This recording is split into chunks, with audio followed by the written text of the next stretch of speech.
오늘 말씀의 제목을 한번 따라 하실까요? 내가 떠나가는 것이 너희에게 유익이라. 내가 떠나가는 것이 너희에게 유익이라 하는 제목으로 함께 말씀을 살펴보겠습니다. 제2차 세계대전 중에 프랑스의 한 고아원에서 일어난 일입니다. 마라스무스라는 희귀하고 치명적인 질병이 고아원에 있는 아이들에게 발병했습니다. 위생 상태도 양호해서 전염병이 돌 만한 그러한 환경이 아니었습니다. 그럼에도 불구하고 질병으로 아이들은 장난감을 주어도 받아서 놀지 아니하고 먹을 것을 주어도 잘 먹지 않았으며 자꾸만 야위어져 가고 기운을 잃어갔습니다. 그러다가 급기야 죽는 아이들까지 생겨났습니다. 이런 소식이 알려지자 국제기구에 속해 있는 의사들이 고아원을 찾아와서 그 아이들이 대체 무슨 병을 앓고 있는지 직접 조사를 하게 되었습니다. 얼마 지나지 않아서 아이들의 그 증상에 대한 진단과 처방이 내려졌고 아이들은 빠르게 회복될 수 있었습니다. 그 회복의 열쇠, 비밀의 처방전은 무엇이었을까요? 그것은 바로 스킨십이었습니다. 시간마다 10분씩 아이들을 안아주고 또 쓰다듬어 주며 입 맞추어 주기도 하고 대화하면서 아이들을 사랑해 주는 것이었습니다. 그렇게 아이들과 충분히 접촉을 했을 때에 아이들은 얼마 지나지 않아서 회복되기 시작했습니다. 다시 생기를 찾고 우유를 먹으며 놀기 시작하더니 마침내 병도 완치가 되었습니다. 여러분, 우리가 예수님을 믿고 그리스도인이 된 것은 어떤 의미에서 보면 하나님과의 접촉이 시작되었다라고 말할 수 있습니다. 성령은 하나님의 마음으로 우리 마음 가운데 들어오셔서 우리의 상하고 찢긴 심령을 만져주시고 위로하여 주시며 치유하여 주십니다. 우리가 낙심하고 실망하여 있을 때에 너는 나의 보물이야, 내가 너를 사랑해 하시면서 우리를 위로해 주십니다. 우리 마음 가운데 오신 성령으로 인하여 우리는 새로운 삶을 시작하게 되었고 그러한 삶을 살아가고 있습니다. 오늘 본문은 그 성령이 우리 가운데 어떻게 해서 오시게 되었는지를 우리에게 말씀해 주고 있습니다. 여러분, 예수님이 제자들에게 말씀을 하실 때에는 분명한 이유와 목적을 가지고 계셨습니다. 요한복음 15장 11절에서 내가 이것을 너희에게 이름은 내 기쁨이 너희 안에서 너희의 기쁨이 충만하게 하려 함이라 말씀을 하셨습니다. 요한복음 15장 17절에 보면 내가 이것을 너희에게 명함은 너희로 서로 사랑하게 하려 함이라 하셨습니다. 여러분, 예수님이 제자들에게 이렇게 말씀을 하시는 것은 예수님이 제자들의 그 마음과 생각과 그 일상을 그 누구보다도 가장 잘 알고 계셨기에 그들의 마음에 근심이나 걱정이나 시험에 빠지는 일이 없이 예수님의 증인으로서의 삶을 잘 살아갈 수 있도록 도와주시고 그들을 사랑하시고 배려한 마음이 있어서 그러하시다 하는 것을 우리는 알 수 있습니다. 그 예수님이 이렇게 말씀을 하십니다. 첫째로 한번 따라 하실까요? 내가 떠나가는 것이 너희에게 유익이라. 여러분, 오늘 본문 7절 상반절에 보면 그러나 내가 너희에게 실상을 말하노니 내가 떠나가는 것이 너희에게 유익이라 하셨습니다. 여러분, 예수님은 왜 자꾸 이런 말씀을 하시는 것일까요? 제자들의 입장에서 볼 때에는 예수님이 최근에 계속해서 이렇게 알듯 말듯한 그런 말씀을 계속 하시는 것입니다. 요한복음 12장 36절에 보면 너희에게 아직 빛이 있을 동안에 빛을 믿어라. 그리하면 빛의 아들이 되리라 하셨고, 요한복음 13장 21절에 보면 내가 진실로 진실로 너희에게 이르노니 너희 중 하나가 나를 팔리라 하셨습니다. 심지어 베드로에게는 베드로가 예수님을 부인할 것을 말씀하십니다. 요한복음 13장 38절에 보면 네가 나를 위하여 네 목숨을 버리겠느냐, 내가 진실로 진실로 네게 이르노니 닭 울기 전에 네가 3번 나를 부인하리라 하셨습니다. 예수님의 말씀을 듣고 심란하여 근심이 생긴 제자들에게 예수님은 믿음을 강조하셨습니다. 요한복음 14장 1절에 너희는 마음에 근심하지 말라, 하나님을 믿으니 또 나를 믿더라, 그렇게 말씀을 하셨지요. 그러면서 예수님이 장차 가시게 될 곳이 천국인 것을 말씀을 하십니다. 내 아버지 집에 거할 곳이 많도다. 그렇지 않으면 너희에게 일렀으리라. 내가 너희를 위하여 거처를 예비하러 가노니 내가 가서 너희를 위하여 거처를 예비하면 내가 다시 와서 너희를 내게로 영접하여 나 있는 곳에 너희도 있게 하리라. 그렇게 천국에 대하여 분명하게 말씀을 해 주셨습니다. 요한복음 15장 5절에 보면 나는 포도나무요 너희는 가지라. 그가 내 안에 거하면 사람이 열매를 많이 맺나니 나를 떠나서 너희가 아무것도 할 수 없다 라고 말씀을 해 주셨습니다. 요한복음 15장 20절에 보니까 사람들이 나를 박해하였은 즉 너희도 박해할 것이요 라는 말씀까지 하셨습니다. 마침내 예수님은 요한복음 16장 1절에서 내가 이것을 너희에게 이름은 너희로 실족하지 않게 하려 함이니 라고 말씀을 하셨어요. 죄에 빠지지 않도록, 배반하지 않도록, 예수님을 저버리지 않도록 하기 위해서 이런 말씀을 하셨다는 것입니다. 그러니까 미리 마음의 준비를 하고 대비를 하라는 것입니다. 2절 말씀에 보면 사람들이 너희를 출교할 뿐만 아니라 때가 이르면 무릇 너희를 죽이는 자가 생각하기를 이것이 하나님을 섬기는 일이라 하리라. 제자들을 출교시키고 심지어 죽이기까지 하면서 이것은 하나님을 섬기는 일이다, 그렇게 말하게 될 것이다 라는 것을 예수님이 말씀을 하셨습니다.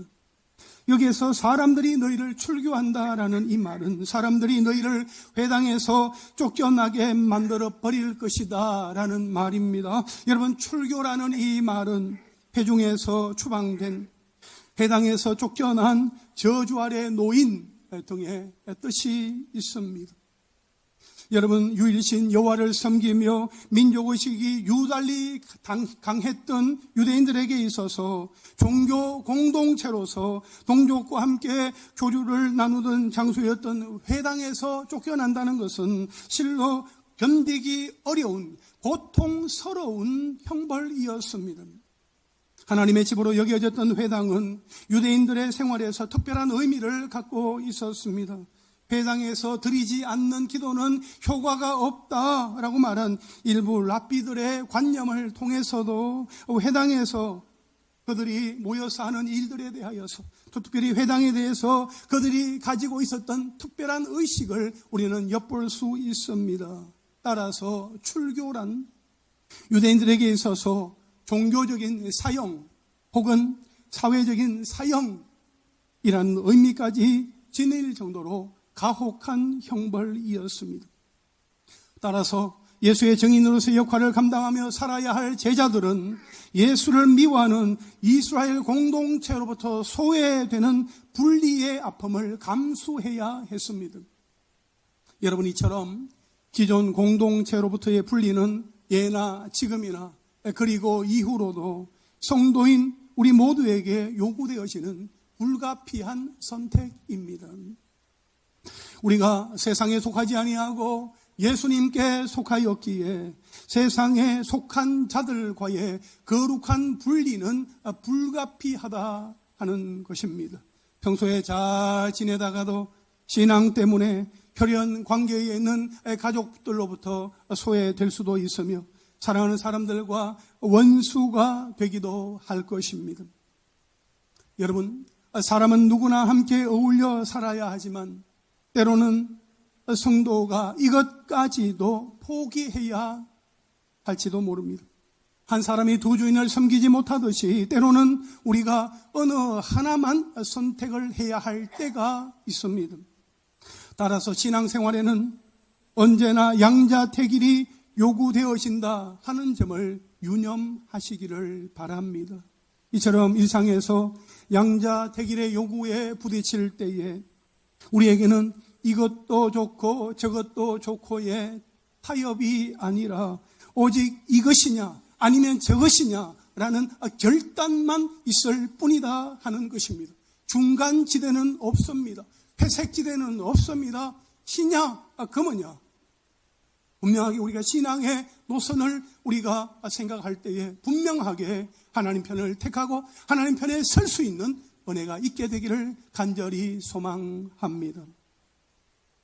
여러분, 제자들이 출교뿐만 아니라 박해와 죽임도 당할 수 있다고 예수님이 말씀을 하시니까 제자들의 마음속에는 근심으로 가득했습니다. 6절에 보면 도리어 내가 이 말을 함으로 너희 마음에 근심이 가득하였도다. 예수님이 말씀을 하시니까 제자들의 마음속에는 근심만, 걱정만 가득하게 되었더라는 것입니다. 예수님은 제자들에게 너희는 마음에 근심하지 말라, 하나님을 믿으니 또 나를 믿어라, 그렇게 말씀을 하셨으나 예수님의 말씀에도 불구하고 제자들에게 가득했던 그 근심은 조금도 해소되지 않았습니다.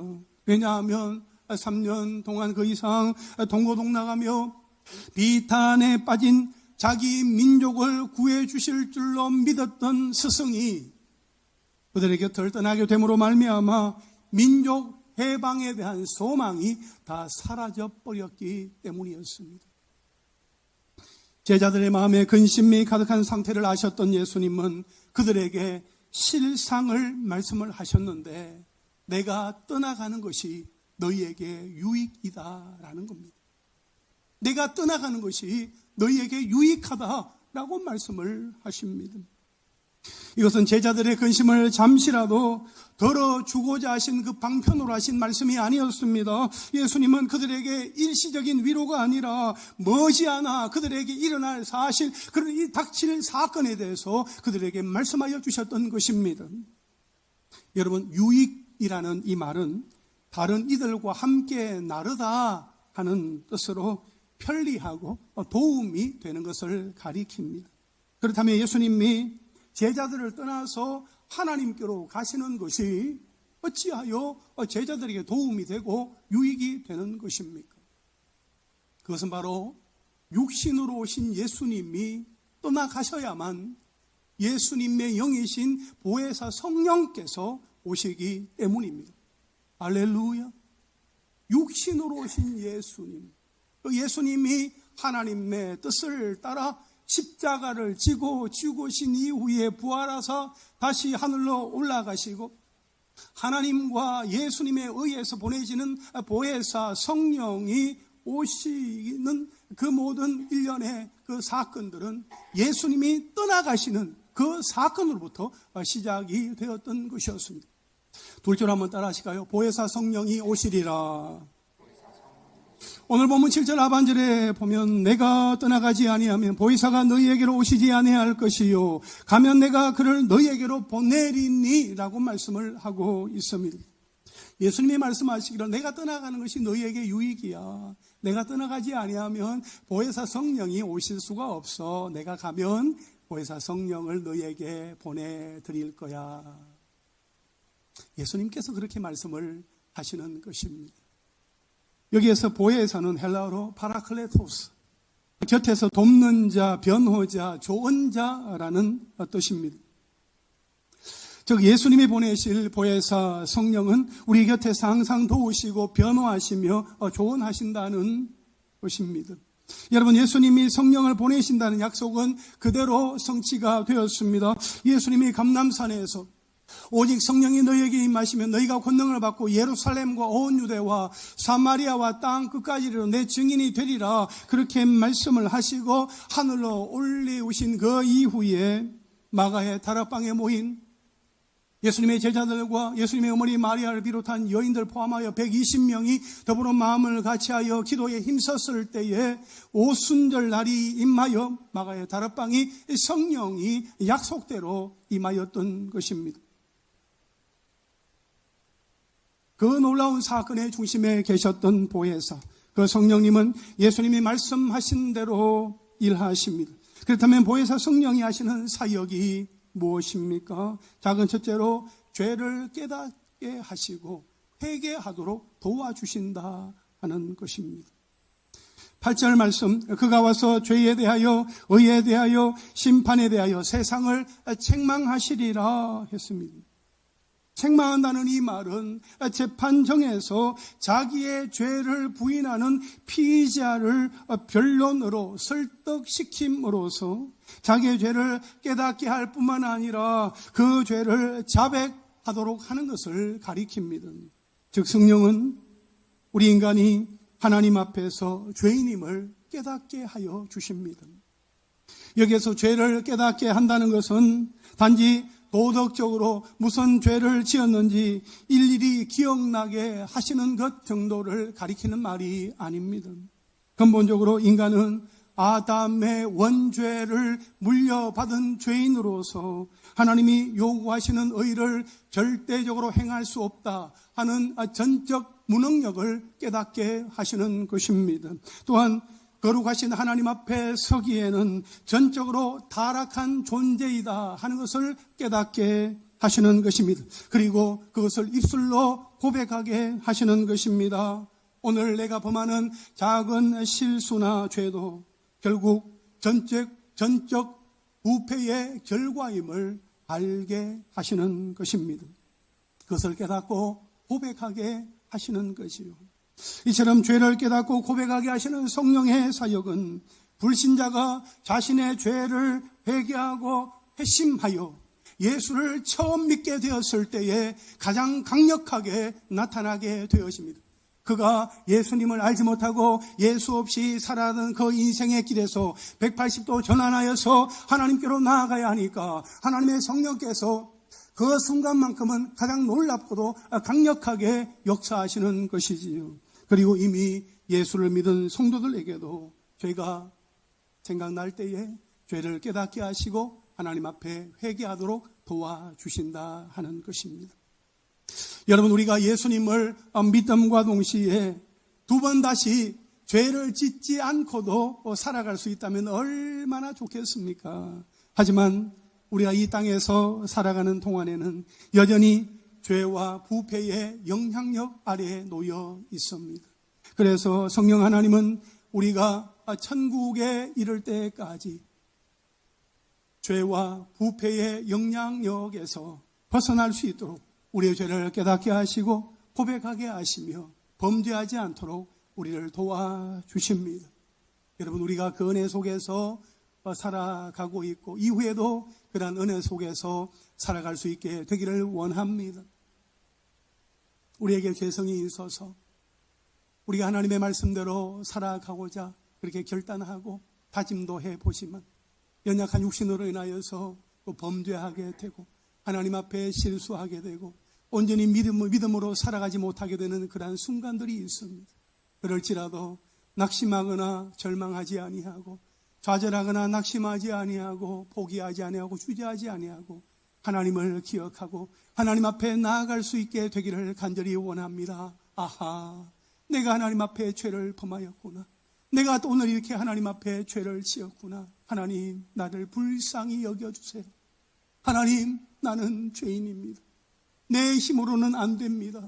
내 힘으로는 살아갈 수 없습니다. 하나님이 도와주셔야 합니다. 하나님, 내 성령께서 나에게 오셔서 나를 붙들어 주옵소서. 그 죄를 깨닫고 회개하는 가운데 하나님께로 더 가까이 나아가도록 하시는 그 성령의 도우심을 날마다 때마다 경험하며 나아가는 하나님의 사람들 다 되시기를 주님의 이름으로 축복합니다. 작은 둘째로 성령이 오셔서 하시는 사역 가운데 우리를 진리 가운데로 인도하여 주신다 하는 것입니다. 여러분, 13절 상반절 말씀에 보면 그러나 진리의 성령이 오시면 그가 너희를 모든 진리 가운데로 인도하시리니 이렇게 말씀을 하고 있습니다. 여기서 진리란 무엇입니까? 요한복음 15장 26절에 보면 진리의 성령이 오실 때에 그가 나를 증언하실 것이요 라고 말씀을 하고 있습니다. 이것을 볼 때 진리란 바로 예수 그리스도를 가리키는 것입니다. 우리가 죄 가운데 죽게 되었을 때에 우리 죄를 대신하여 십자가에 달려 죽으신 예수님, 그래서 누구든지 예수님을 믿기만 하면 멸망하지 아니하고 영생을 얻도록 우리에게 그 귀한 복을 허락하여 주신 예수님, 죄인의 몸으로는 하나님께로 나아갈 수 없게 되었으나 오직 예수님의 이름으로 담대하게 하나님 앞으로 나아갈 수 있도록 그 길을 열어주신 예수님, 그 예수님이 바로 진리이시다 하는 것입니다. 예수님도 자신을 가리켜서 말씀하시기를 내가 곧 길이요 진리요 생명이니 나로 말미암지 않고는 아버지께로 올 자가 없다라고 말씀을 하셨습니다. 이처럼 보혜사 성령은 죄인된 인간들로 하여금 죄를 깨닫게 해주시고 그 문제를 해결할 수 있는 진리의 길로 인도해 주십니다. 진리의 길로 나아갈 수 있도록 도우시는 성령의 그 역사, 성령의 도우심을 우리가 경험할 수 있게 되기를 원합니다. 간절히 바라옵기는 저와 여러분 그리고 우리의 자녀들이 평생을 살아가는 동안에 진리이신 예수님과 동행하는 삶이 될 수 있기를 원합니다. 세상에 속하였지만 세상에 속하지 아니하고 하나님의 말씀의 법을 붙들고 순종하며 하나님의 편에 설 수 있게 되기를 원합니다. 세상이 좋은 것으로 유혹하고 오라고 손짓한다 할지라도 나는 아니야. 나는 하나님께 속하여서 나는 천국 백성이야. 나는 예수님과 함께 걸어갈 테야. 그렇게 다짐하며 예수님을 따라가고 진리이신 예수님과 동행하는 복된 삶이 될 수 있기를 간절히 소망합니다. 작은 셋째로 우리의 승리를 보증해 주신다 하는 것입니다. 11절 말씀에 보면 심판에 대하여라 하면 이 세상 임금이 심판을 받았음이라 했습니다. 여기에서 이 세상 임금이란 바로 공중권세 잡은 자 사탄을 말하는 것입니다. 즉 예수님이 성육신하시고 십자가를 지고 죽으시고 부활하심으로 사탄과 그의 악한 세력들이 패배하게 되었다 하는 것입니다. 히브리서 2장 14절 하반절에 보면 예수님이 십자가 순환으로 죽임당하신 것을 죽음을 통하여 죽음의 세력을 잡은 자 곧 마귀를 멸하시며 라고 말씀을 하고 있습니다. 이처럼 예수님이 사탄을 이기심으로 말미암아 이제는 누구든지 그리스도 예수 안에 있으면 사탄의 세력도 그 어떤 죽음도 두려워할 필요가 없다 하는 것을 우리에게 말씀해 주고 있습니다.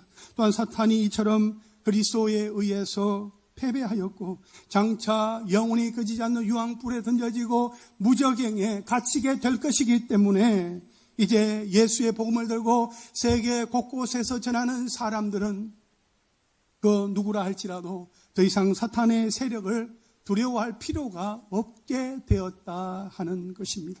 여러분 예수님이 말씀하셨습니다. 누가복음 10장 19절 우리 함께 읽겠습니다. 시작. 내가 너희에게 뱀과 전갈을 밟으며 원수의 모든 능력을 제어할 권능을 주었으니 너희를 해칠 자가 결코 없으리라. 할렐루야. 아멘. 이와 같이 보혜사 성령은 사탄이 이미 하나님의 심판 아래 있다 하는 것을 알려주시고 현재 남아있는 사탄의 잔존 세력들의 그 최후의 발악을 결코 두려워하지 않도록 성도들에게 힘과 용기를 더하여 주시며 승리를 마음껏 누리게 하여 주십니다. 이렇게 보혜사 성령은 우리 가운데 함께 하시고 영원토록 함께 하시며 우리를 천국으로 인도하여 주실 것입니다.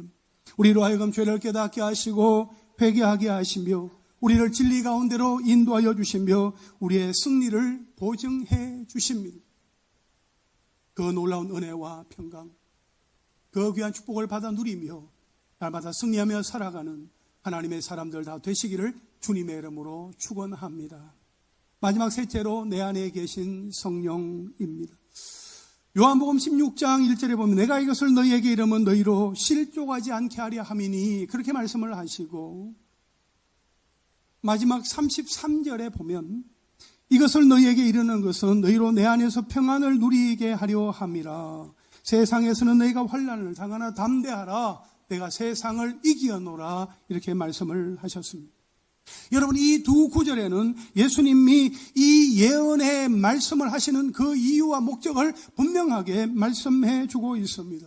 1절에 보면 실족하지 않게 하려고 죄에 빠지거나 배반하거나 저버리지 않게 하려고 예수님이 말씀하신다는 소극적인 면을 보여준다면 33절에는 평안을 누리게 하려고 예수님이 말씀하신다는 보다 구체적이고 어떤 적극적인 면을 보여주는 겁니다. 그래서 우리는 예수님을 통해서 이 세상을 살아갈 때에 어떤 경계를 받을 뿐만 아니라 격려와 위로도 받게 되어집니다. 그러니까 예수님은 우리의 일상에서 여러 가지 일로 실족하게 되는 것을 또 경계하며 살아가기를 원하시고, 또 예수님의 세상을 이기셨기에 예수님의 이름으로 나아가서 세상 가운데서 승리하기를 원하시며 우리를 위로하시고 격려하신다 하는 메시지를 이 속에서 우리에게 주시고 있다 하는 것입니다. 여러분, 우리가 그렇게 살아갈 수 있는 것은 우리가 안에 계신, 우리 가운데 계신 성령 때문입니다. 예수님이 떠나가시고 하나님과 예수님에 의해서 우리 가운데 오시게 된 성령, 예수의 영이신 성령은 지금도 우리와 함께 하십니다. 우리 안에 거하십니다. 우리로 하여금 하나님의 그 놀라운 은혜와 사랑을 누리며 살아갈 수 있도록 도와주시고 계신다는 것입니다. 여러분, 성령이 우리 안에 계시다는 사실을 우리가 어떻게 알 수 있을까요? 성령이 우리 안에 계신다는 증거가 있습니까? 증거가 있어요? 예, 증거가 있지요. 성령이 내 안에 계신다 하는 증거 한 7가지를 다시 한번 더 말씀을 드리면, 첫째로 예수님을 주님으로 고백하게 되어집니다. 예수님을 믿고 예수님은 나의 구주와 주님이 되십니다 하는 것을 입술로 고백하게 되는 거예요. 하나님께서 그 영혼을 구원하사 자녀 삼아 주시지 아니하시면 여러분, 지나가는 사람들에게 예수님은 나의 주님이십니다 한번 말해 보십시오 하면 사람들이 합니까? 이 사람 이상해, 그렇게 반응할 것입니다. 아무나 예수님은 나의 주님이십니다 그렇게 말하지 않습니다. 마음으로 그렇게 고백하지 않습니다. 예수님은 나의 주님이십니다, 구주이십니다, 그렇게 고백하는 것, 내 안에 성령이 계시기 때문입니다. 둘째로 하나님을 아버지라 부르게 되어집니다. 여러분, 우리가 육신의 아버지가 있으시지만 우리를 사랑하사 죄에서 구원하여 주시고 예수 믿게 하시고 영생의 복을 허락하여 주시는 영존하시는 아버지, 살아계신 하나님 아버지, 우리는 그 아버지를 아빠라고 부르게 되는 것, 내 속에 성령이 계시기 때문입니다. 여러분, 하나님을 아버지라 부르고 계시죠? 우리가 기도할 때 우리는 누구에게 기도하는 겁니까? 하나님께 기도하는 거예요. 그래서 하나님 아버지라고 우리는 기도하는 겁니다. 그래서 우리는 마지막에 예수님의 이름으로 하나님께 기도를 하는 것이요.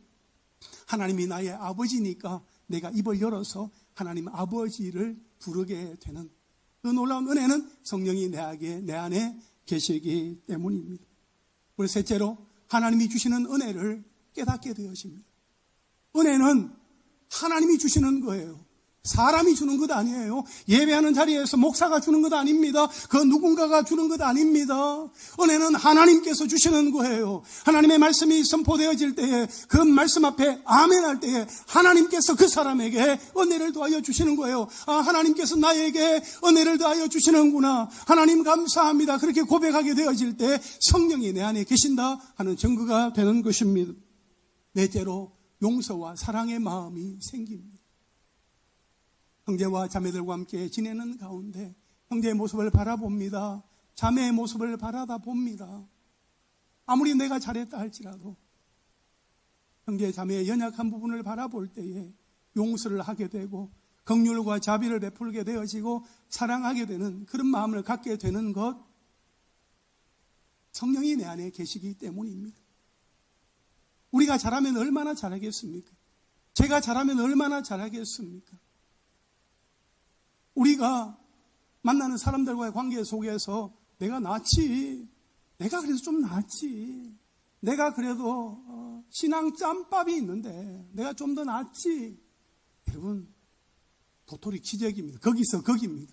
우리가 우리 자신을 결코 내세울 수 없습니다. 그렇기 때문에 용서하고 말고 그런 거 없습니다. 그냥 품으면 되는 겁니다. 다 품고 용서하고 사랑하고 함께 가면 그게 은혜인 거죠. 내게 용서하는 마음, 사랑의 마음을 성령께서 계셔서 주시는 거예요.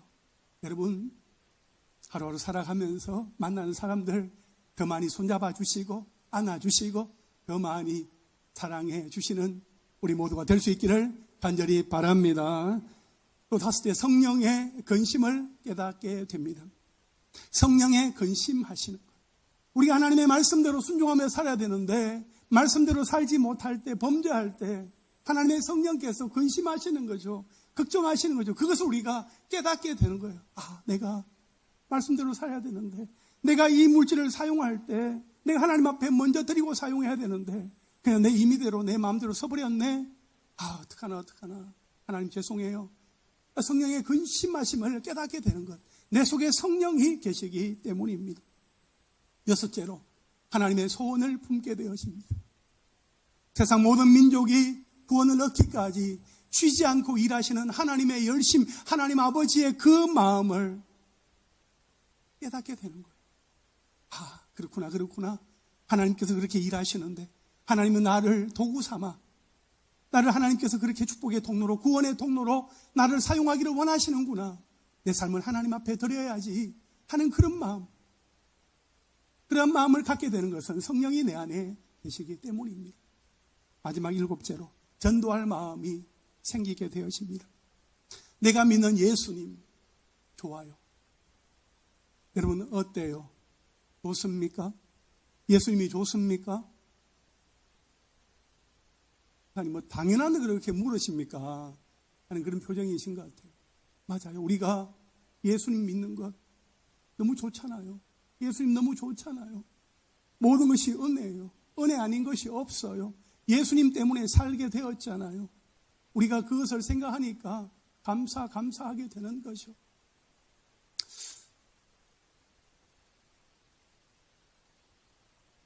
예수 믿는 것이 너무 좋으면 만나는 사람들에게 예수 믿어, 예수님 믿으면 너무 좋아, 행복해 말하게 되어 있습니다. 말하게 되어 있어요. 만약 입에서 예수님을 말하지 못한다, 다시 한번 생각해 봐야 됩니다. 내가 정말 예수님을 믿는 것이 너무 좋으면 예수님을 말해 주어야 합니다. 여러분 음식점에 가서, 맛집에 가서 음식을 먹었어요. 맛이 막 기가 막혀요. 너무 맛이 좋아요. 그러면 어떻게 합니까? 임정자 원사님 어떻게 하시겠어요? 무엇이라고요? 맞습니다. 얘기를 하죠. 내가 가봤는데 너무 맛이 좋아. 한번 가봐. 그렇게 하다가 그냥 안 가는 것 같으면 같이 가게 같이 데리고 가죠. 맛을 보게 하는 거죠. 너무 좋으니까요. 저희 아버지, 할아버지 집안은 예수 믿는 가정입니다. 예수 믿는 집안입니다. 할아버지는 교회 장로님이셨고 북한에서 이제 무역업을 하셨기 때문에 상당한 또 부를 누리면서 살으셨던 것 같아요. 그러나 소련군이 진주에 들어오면서 그 공산당에게 재산을 다 빼앗기셨고 1.4 후퇴 때에 다 이게 피난을 가게 될 때 김 장로님 같이 가십시다. 아니요, 나는 장로인데 교회를 지켜야지. 여러분은 먼저 가시오. 그리고 피난민들을 보낸 이후에 교회를 지키시다가 순교를 하셨어요. 할아버지 장로님이 그렇게 믿음을 주신 저희 친가와는 반대로 외가는 다릅니다. 외할머니는요, 울릉도에서 소위 이제 신침이라 말하는 그런 침을 놓는, 사람들이 소위 용하다고 말하는 그런 할머니였습니다. 제가 지금도 기억하기로는 어렸을 때 할머니 치마자락을 이렇게, 치마를 이렇게 열어요. 그 속에서 이제 그 작은 주머니가 있더라고요. 그 주머니에서 침통을 끄집어내어서 그 침을 가지고 머리에 한번 이렇게 하시다가 이렇게 눈을 감고 참 이렇게 있다가 이제 침을 놓으셔요. 그러니까 지금도 기억이 생생한 게 침의 길이가 이 정도 돼요. 인침은. 어렸을 때 무서웠죠. 사람들이 경남수시 용하다고, 침을 잘 놓는다고 사람들이 찾아와요. 그 침을 놓습니다. 사람들이 나아요. 고쳐져요. 저도 이제 침을 맞았던 기억이 있습니다. 집에 있는데 경남수시 할머니 침을 좀 놔주세요 하면서 찾아오시는 분들이 있었어요. 요즘으로 말하면 이 불법 무허가 침술술, 당장 이렇게 법에 저촉을 받아서 잡혀갈 일인데, 그때 당시에는 그런 일이 벌써 40, 50년 전이니까요. 그런 일이 없는 거죠. 그때는 그냥 침을 놓기도 하고, 할머니가 신기가 있었고, 집 뒤에 성황당 같은 곳에서 징을 치면서 불공을 드리고 또 사람들이 오징어 배를 타고 고기를 잡으러 나갈 때면 할머니를 불러다가 굿을 열어달라고 했습니다. 그렇게 하던 할머니, 우리 외할머니가 60세가 되었을 때에 예수를 믿게 되었습니다. 이렇게 좋은 예수, 내가 왜 이제야 믿게 되었던가? 아쉬움과 감사함을 가지고 그 이후로도 40년 동안 예수 믿고 하나님 나라 가셨습니다. 할렐루야. 저희 외할머니가 이렇게 예수님을 믿고 천국에 가기에 빠지 저희 어머니 그리고 이모의 눈물 기도와 사랑의 권면이 있었습니다. 예수 믿는 것이 너무 좋으니까요. 어머니 이제 더 이상 절에 가지 마세요. 부처 아니에요. 예수 믿으셔야 돼요. 예수 믿으셔요. 제가 어렸을 때부터 어머니의 그 눈물 기도를 많이 듣고 자랐는데 그 어머니의 눈물 기도 속에는 늘 할머니, 그러니까 어머니를 위한 기도가 있었습니다. 예수 믿는 것이 너무 좋으니까 가만히 있을 수가 없어요. 예수님의 이름을 전하면서 살아가게 되는 것이요. 사랑하는 성도 여러분, 여러분의 가족들이 있습니다. 배우자, 자녀들, 부모, 형제, 일가 친척, 친지들, 이웃들, 지인들. 하나님의 말씀의 법보다 세상의 가치 기준에 매여서 살아가고 있다면 여러분 어떻게 하시겠습니까? 그냥 가만히 두면 지옥불에 떨어질 것이 뻔한데 여러분 어떻게 하시겠습니까? 브레이크가 파열된 폭주기관차, 지옥행 폭주기관차를 타고 가고 있는데 여러분 어떻게 하시겠습니까? 그냥 가만히 앉아서 강 건너 불구경하듯이 그렇게 시간을 보내지는 않을 것입니다. 내려와 내려와 어서 뛰어내려. 예수님의 품에 뛰어내려. 그래야 살 수 있어. 그래야 사는 거야. 예수님이 너를 기다리고 계셔. 어서 뛰어내려. 그렇게 말해 주시지 않겠습니까? 우리 민영선 장로님 기도하신 대로 우리가 12월 25일 With you 메리 크리스마스, 주님과 함께하는 기쁜 구주 성탄이 되기를 원하고 우리뿐만 아니라 예배하는 자리에 나오지 못하는 이들과 함께하는 기쁜 구주 성탄이 되기를 원합니다. 여러분, 이를 위해서 우리는 지금 기도하고 있습니다. 여러분이 기도하는 가운데 생각나는 얼굴은, 이름은 누구입니까? 예수님이 지금 오셔서 너는 누구를 위하여 기도하고 있니? 아들아, 딸아, 너는 지금 누구를 위하여 기도하고 있니? 너는 누구와 함께 나와서 예배하기를 원하니? 그렇게 물으실 때에 여러분은 누구라고 대답하실 수 있겠습니까? 예수님이 물으실 때에 우리가 주저하지 말고 누구요? 누구요? 누구요? 그 사람이요? 그 집안이요? 나와야 돼요. 함께 예배해야 돼요. 그를 위해서 기도하고 있어요. 하나님 아시지요? 그렇게 기도하며 나아가는 은혜가 있기를 간절히 원합니다. 여러분, 이 모든 일은 예수님이 떠나가시고 예수님과 하나님께서 친히 보내주신 성령, 그분이 우리 가운데 살아 역사하시는 가운데 되어지는 일들입니다. 성령이 우리 가운데 오셨습니다. 성령이 오셔서 우리와 함께 하시고 우리가 천국 갈 때까지 우리를 도우시는 그 성령의 인도하심을 따라서 성령 안에서 하나님께서 주시는 은혜와 축복, 위로와 평강을 누리며 살아가는 하나님의 사람들이 다 되시기를 간절히 바랍니다. 오늘 말씀의 결론은 성령이 오셨네. 우리 찬양으로 대신하겠습니다. 우리 함께 찬양하겠습니다. 성령이 오셨네.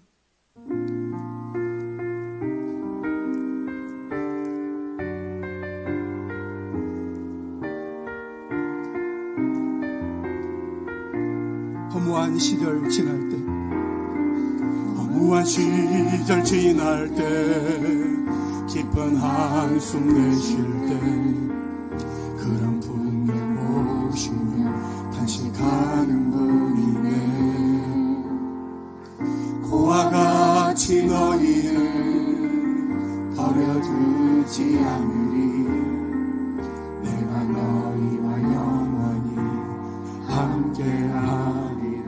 억눌린 자, 갇힌 자, 억눌린 자, 갇힌 자, 자유함이 없는 자, 피난처가 되시는 성령님 계시네. 주의 영이 계신 곳에 참 자유가 있다네. 진리의 영이신 성령이 오셨네. 성령이 오셨네. 성령이 오셨네. 성령이 오셨네. 내 주에 보내신 성령이 오셨네. 우리 인생 가운데 친히 찾아오셔서 그 나라 꿈꾸게 하시네. 성령이 오셨네.